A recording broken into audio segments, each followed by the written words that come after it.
এখানে তোমরা আল্লাহ তাআলা বলেন, হে ইমানদার বান্দা বান্দীরা, তোমরা আল্লাহকে ভয় করো, ভয় করার মতন ভয় করো। অন্য আয়াতের মধ্যে বলে যেরকম আল্লাহ সেরকম ভয় করতে হবে। আর মুসলমান ব্যতীত মৃত্যু বরণ করতে নিষেধ করেছেন, মৃত্যু বরণ করতে নিষেধ করেছেন। এই জন্য মৃত্যু আমাদের সবাইকে করতেই হবে। আর দুনিয়াতে থেকে আমাদের মৃত্যুবরণ করতে হবে, দুনিয়া থেকে আমাদের জান্নাত ক্রয় করতে হবে। এই জন্যই তো হজরত ঈসা আলাইহিস সালামকে আল্লাহ তাআলা আসমানে উঠে নিয়েছে দুনিয়া থেকে মৃত্যু নেওয়ার জন্য। কয়েকটা কারণের মধ্যে একটা কারণ হচ্ছে হজরত ঈসা আলাইহিস সালামকে আবার দুনিয়াতে প্রেরণ করবেন, কারণ ঈসা আলাইহিস সালাম আজও জীবিত রয়েছেন। দুনিয়াতে এটাতে মৃত্যুর স্থান, আর মৃত্যুর পূর্বে আমাদেরকে সংশোধন করিয়ে মুসলমান হয়ে কবরে যাইতে আল্লাহ তাআলা বলেছেন, মৃত্যু বরণ করতে বলেছেন। আর ভালো হইতে হলে পৃথিবীতে আমরা যতদূর জানি, ভালোর সঙ্গে সহবতে সলেহ তোরা সলেহ কুনত, সহবতে তলে তোরা তলে কুনত। যে যার সঙ্গে সহবত, ভালোর সঙ্গে ভালো সহবত রাখলে ভালো হবে, খারাপের সঙ্গে সহবত রাখলে খারাপ হবে। এখানে একটা প্রশ্ন, তাহলে একজন ভালো লোক যদি একটা খারাপের সাথে মুশে, তাহলে সে তো খারাপ হয়ে যেতে পারে। একজন যদি খারাপ লোক ভালোর সঙ্গে মিশে, তাহলে একজন খারাপ ভালো হতে পারে। তদ্রূপ একটা ভালো মানুষ যদি খারাপের সঙ্গে মিশে, তাহলে সেও খারাপ হতে পারে। এখানে আমাদের মুরব্বিনে কেরামরা বলতেন যে আসলে যাকে আল্লাহ তাআলা কেন্দ্র বুনিয়ে দেয়, যাকে আল্লাহ তাআলা কেন্দ্র বুনিয়ে দেয়, এই কেন্দ্র বুনলে খারাপ মানুষ যদিও তার সাথে মিশে, সে কখনো খারাপ হয় না। যেমনভাবে আমাদের মোস্তফা হোসেন সাহেব একটা ওয়াজের মধ্যে বলেছিলেন যে অঞ্চলের প্রভাব, কেন্দ্রের প্রভাব অঞ্চলে পড়ে, আর অঞ্চলের প্রভাব কেন্দ্রে পড়ে না। তদ্রূপ আল্লাহ তাআলার কিছু মানুষ দুনিয়াতে রেখেছেন, তারা কেন্দ্র বুনে গেছে। তারা কেন্দ্র বুনে যাওয়ার কারণে তাদের খারাপ মানুষ তাদের সঙ্গে যাইয়া তার মানুষ ভালো হয়, কিন্তু তারা খারাপ হয় না।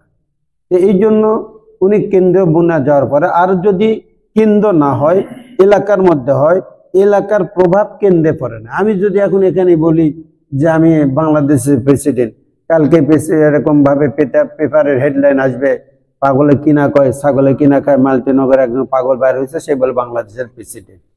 এই প্রভাবটা অঞ্চলে কেন্দ্রে পড়ে না। আর কেন্দ্রের থেকে, সংসদের থেকে বলে আমি প্রেসিডেন্ট বাংলাদেশ, তখন সারা বাংলাদেশ মানুষ জানতে পারবে যে হ্যাঁ, এই প্রেসিডেন্ট। এই কেন্দ্র বোনা। এই জন্য আল্লাহ সুবহানাহু ওয়া তাআলা আমাদেরকে ইসলাহ করার জন্য, সংশোধনের জন্য কয়েকটি ধারা আছে। আলিমদের হও, আলিম হতে না পারলে তলবে ইলম হও, তলবে ইলমে না হলে তোমরা আলিমের কথা শোনো এবং আলিমকে মহব্বত করো। এখন আমাদের এই বর্তমান যুগের মধ্যে আমাদের এখনো আল্লাহ সুবহানাহু ওয়া তাআলার অনেক বড় বড় আল্লাহ তাআলার প্রিয় বান্দারা আজও আমাদের সামনে জীবিত রয়েছে। আমরা যদি তাদের সঙ্গে এরকম সহবত ইখতিয়ার করি, কারণ সহবত ছাড়া মানুষ কখনো আমলের উন্নতি হতে পারে না। কারণ আমরা স্কুল কলেজ মাদ্রাসাতে আমরা লেখাপড়া করি, 1 বছর লেখাপড়া করলে 3 ওঠে, 3, 4, 5 এমএ বিএ দাওরা পাস করে, কিন্তু লেখাপড়ার তরিক্কি হয়, কিন্তু আমাদের আমলের তরিক্কি নেই। লেখাপড়া 1 বছর 5টা ওস্তাদের কাছে থাকা, 5টা কিতাব পড়া, আর 1 বছর পরীক্ষা দেওয়ার পরে আমাদের জামাত উন্নতি হয়, কিন্তু আমাদের আমলের উন্নতি হয় না। আর আমাদের আমলের উন্নতি তখনই হবে যদি আমাদের ওস্তাদ থাকে। আমাদের ওস্তাদ যদি থাকে আমলের, তাহলে আমাদের আমলের তরিক্কি বাড়বে। আমাদের আমলের তরিক্কি বাড়ায় না। একদিন তাহাজ্জুদ পড়লাম, 14 দিন পড়লাম না, 5 দিন পড়লাম, 7 দিন পড়লাম না, একদিন আওয়াবিন পড়লাম, 14 দিন পড়লাম না, কারণ আমাদের আমলের ওস্তাদ নেই। আমলের ওস্তাদ না থাকলে আমলের তরিক্কি হয় না।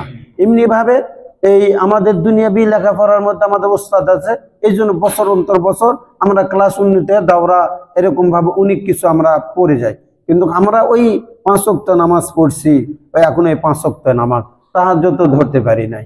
এরকম অন্যান্য আরো যেগুলো আমল আছে, এগুলো আমল আমরা নিজে আয়ত্ত করতে পারি নাই, একটাই মাত্র কারণে যে আমাদের আমলের ওস্তাদ নাই। এই জন্য আমাদের সকলেই আমলের ওস্তাদ থাকা দরকার। ওকুনু মা'আস সাদিকিন, সত্যবাদীদের সঙ্গে এখানে অনেক অনেক মুফাসসিরিন কেরাম এখানে এরকম ভাবে সুলুকের লাইনের কথাও বলেছেন আর কি। এরকম যারা বড় মুরব্বী তাদের আনুগত্য করা, তাদের সাথে সংশোধন নিয়ে এরকম ভাবে জীবন গড়া। নতুবা হালাক আমি দাওরা পাস, আমি এরকম মৌলবী হয়ে গেছি, আমার উপরে যদি ওস্তাদ না থাকে তাহলে আমার জন্য ধ্বংস অনিবার্য। আমার জন্য ধ্বংস, যেরকম ইতিম বাচ্চার বাবা মা না থাকলে সে যেখানে ইচ্ছা সেখানে যেতে পারে, সে বিডিল্লা হয়ে যায়, সে এরকম ভাবে অন্য পথ অবলম্বন করে। তদ্রূপ আমলের ওস্তাদ যখন থাকবে তখন আল্লাহ তাআলা আমার এরকম আলিম হওয়ার পরও আমলের ওস্তাদ অতীব জরুরি। আর এটা থাকলে মানুষ কখনো পদস্খলন হবে না, আলিম হওয়ার পরও অন্য পথ অবলম্বন করবে না। এখানে আমরা আকিদায়ে বাতেলা এরকম বলি, আমরা সকলে কওমি মাদ্রাসার ছাত্র, তারপরও আমরা শুধুমাত্র একটা আকিদার কিতাব পড়ছি, শুধুমাত্র একটা আকিদা ইউসুফি এরকম সরে আকাইদ একটা কিতাব। তারপরও দেওবন্দ আহলে হক কওমি মাদ্রাসার আকিদা সহি কেন, যে আমরা যতদিন পড়েছি হুজুরদের সঙ্গে ওঠা বসা চলা ফিরা এই 10-12 বছর থাকার দরুন তাদের কৃষ্টি কালচার, তাদের আচার আচরণ, কোথায় কিভাবে চলতে হয়, কোন সময় কি করতে হয়, এটা মানুষের আমাদের কওমি মাদ্রাসার ছাত্রদের মধ্যে ওই জ্ঞানের মধ্যে ঢুকে যায়। এই জন্য কওমি মাদ্রাসার অধিকাংশ এরকম ভাবে ছাত্র হুজুরদের আকিদা সহি একটাই কারণ যে উস্তাদের সঙ্গে এরকম ভাবে মাথা হাতে থাকার দরুন। কিন্তু আমরা কিন্তু আকিদার কিতাব বুঝিও না, আকিদার যে একটা কিতাব পড়ছি ওটাও ভালো করে জেহানের মধ্যে আমরা উনিকেই আনতে পারি নাই। তারপরও আকিদা সহি শুধুমাত্র সাহাবত এই 12 বছর 10 বছর 8 বছর একটা ওস্তাদের মাথা হাতে, কয়েকটা ওস্তাদের মাথা হাতে থাকিয়া যে ইলম অর্জন করেছি, এই কারণে আমাদের আল্লাহ তাআলা আমাদের আকিদা সহি রেখেছেন। আর আরো যদি আমরা এরকম হক্কান ওলামায়ে কেরামের সহবত ইখতিয়ার করিয়া যদি আমরা তাদের সহবত ইখতিয়ার করি তাহলে অবশ্যই আমাদের আমলের আরো উন্নতি হবে। আল্লাহ তাআলা আমাদের আমল করার তৌফিক দান করুন। সভাপতি সাহেব, সভাপতি সাহেব